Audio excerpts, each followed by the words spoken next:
अखंड ज्योति अगस्त 2021। युग गीता। निरर्थक मनोरथों की पूर्ति की दौड़ में उलझते लोग। श्रीमद् भागवत गीता के 16वें अध्याय के 12वें श्लोक पर चर्चा इससे पूर्व की किस्त में की गई थी। इस श्लोक में श्री भगवान कहते हैं कि आसुरी स्वभाव वाले व्यक्ति आशा की सैकड़ों फांसियों में बंधे हुए काम क्रोध के परायण होकर विषय भोगों के लिए अन्यायपूर्वक धन संचय की चेष्टा करते रहते हैं। उन आशाओं को जो व्यक्ति को ऐसा चिंतन प्रदान करती हैं कि यह कामना पूरी न हो सकी तो क्या, अगली अवश्य पूर्ण होगी। ऐसी आशाओं को भगवान श्री कृष्ण फांसियां कहते हैं, क्योंकि वे व्यक्ति को मारती भी नहीं हैं और व्यक्ति के गले में भी अनवरत पड़ी रहती हैं। वे कहते हैं कि आसुरी वृत्ति वाले मनुष्यों के मन में विविध प्रकार की कामनाओं की पूर्ति की कल्पनाएं सतत उठा करती हैं और उन्हीं की पूर्ति के लिए वे अनेक आशाएं मन में संजोकर बैठ जाते हैं। आज उनका मन एक विषय भोग की पूर्ति के लिए मचलता है तो कल कहीं दूसरी ओर को खींचने लगता है। एक जगह आशा पूरी न हो पाए तो उनका मन परेशान होता है, पर तब तक वे किसी दूसरी जगह आशा लगाकर बैठ जाते हैं। इस तरह वे कभी भी आशाओं के बंधन से छूट नहीं पाते हैं। इसी को श्री भगवान आशाओं की सैकड़ों फांसियां का बंधन कहते हैं। ये आशाएं अपनी पूर्ति कराने के लिए फिर से ऐसे व्यक्तियों को काम व क्रोध के बंधनों में डालती हैं। कामनाएं पूरी न हो पाए तो क्रोध को जन्म देती हैं और पूरी हो जाने पर अभिमान को जन्म देती हैं। ऐसे में इन कामनाओं को पूरा कराने के लिए वे अनीति, अनुचित, अन्याय, अनाचार का सहारा लेने में संकोच नहीं करते हैं। विषय भोगों को आवश्यकता से अधिक भोगने के लिए किसी न किसी कुपथ को अपनाना ही पड़ता है। इसलिए ऐसे आसुरी वृत्ति वाले मनुष्य काम व क्रोध के वशीभूत होकर अनीति पूर्वक धन संग्रह की दौड़ में संलग्न हो जाते हैं। यह संपदा पाने की दौड़ उन्हें एक दिन मृत्यु के मुख पर लाकर खड़ा कर देती है, पर तब तक बहुत देर हो जाती है, क्योंकि हाथ में कुछ आता नहीं, परंतु जीवन भर अनीति, अन्याय से किए गए कर्मों का बोझ जरूर सिर पर आ जाता है। आसुरी वृत्ति वाले मनुष्य यों ही अपने जीवन को गंवा बैठते हैं। ऐसा कहने के बाद श्री भगवान आगे कहते हैं कि इदम अद्य मया लब्धम इमं प्रापस्य मनोरथम इदम अस्ति इदम अपि मे भविष्यति पुनः धनम। अर्थात ऐसे व्यक्ति सोचा करते हैं कि इतनी वस्तुएं तो आज मैंने प्राप्त कर ली हैं और अब इस मनोरथ को भी मैं प्राप्त कर ही लूंगा। इतना धन तो मेरे पास है ही, अब इतना धन भी हो ही जाएगा। ध्यान से देखें तो श्री भगवान इन सारे वचनों के माध्यम से इशारा यही कर रहे हैं कि आसुरी व्यक्ति बंधता क्यों है और दैवी संपदा से युक्त व्यक्ति मुक्त क्यों हो जाता है। श्री भगवान कहते हैं कि आसुरी वृत्ति से युक्त मनुष्य इसी दौड़ में उलझ जाता है। संपत्ति का संग्रह करना, बढ़ाना, इकट्ठा करना और फिर उससे भी संतुष्ट न होना, यह जो दौड़ है वह व्यक्ति को उलझाती ही जाती है। जिसके मन में यह लोभ, यह असंतोष भर जाता है, फिर उसे ज्यादा से ज्यादा धन भी कम ही नजर आता है।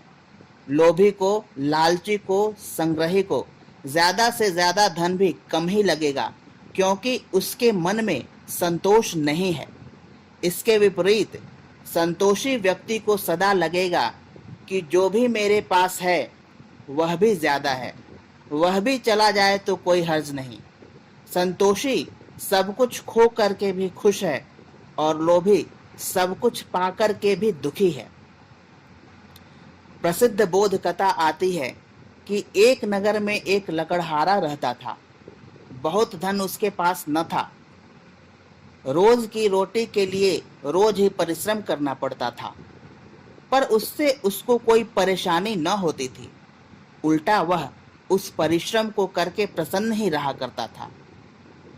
एक दिन रानी ने उसको इतना प्रसन्नचित्त देखा तो राजा से कहा, इस व्यक्ति के पास ऐसा क्या है जिससे इतना खुश है? राजा बोले, यह परिश्रम करता है, संतोष में है, इसे धन दे दो तो यह परेशान हो जाएगा। रानी को लगा कि ऐसा कैसे संभव है, धन मिलेगा तो खुश होएगा, परेशान क्यों होएगा।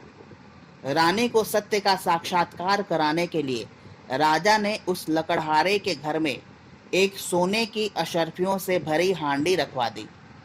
घर आने पर लकड़हारे ने देखा कि स्वर्ण से भरा एक बर्तन घर में रखा है तो उसके उल्लास का ठिकाना न रहा। उसने तुरंत सारी अशर्फियां गिननी शुरू की तो वो 99 निकली। अब उसका मुंह लटक गया। उसे लगा कि 100 अशर्फियां होती तो कितना अच्छा होता। अगले दिन से वो उस एक अशर्फी को कमाने की दौड़ में लग गया। धीरे धीरे चेहरा सूख गया, मुख की कांति चली गई, चेहरे से मुस्कुराहट, हंसी विदा हो गए। अब राजा ने रानी को याद दिलाया कि देखिए महारानी, यह वही लकड़हारा है जो 1 पैसा कमाकर खुश रहता था और आज 99 के फेर में ऐसा अटका है कि खुश रहना भूल गया है। आसुरी वृत्ति वाला मनुष्य इसी तरह जीवन की दौड़ में उलझ जाता है और उसका मन इन्हीं वस्तुओं को पाने की दौड़ में बंधा रह जाता है।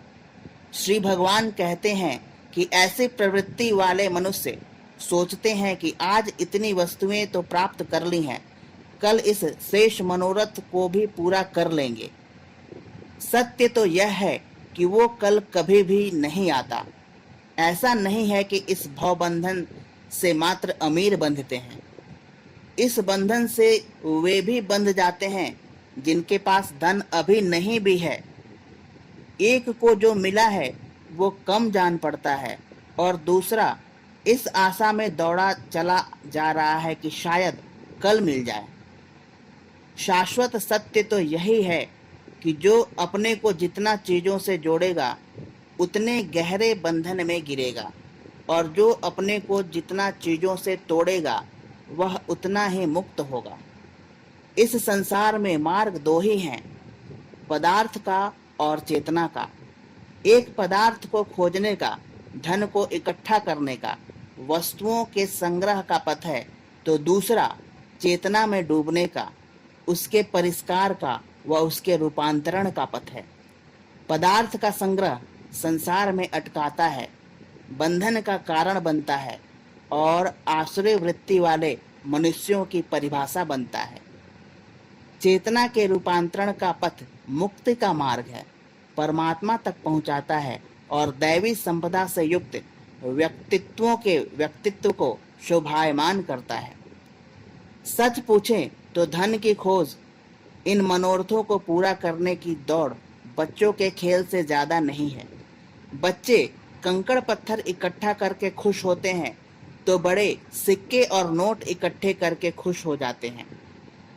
बच्चे गुड्डे गुड़िया के संबंधों में रस लेते हैं तो बड़े होकर लोग अपने संबंधों में वो ही रस लेने लग जाते हैं।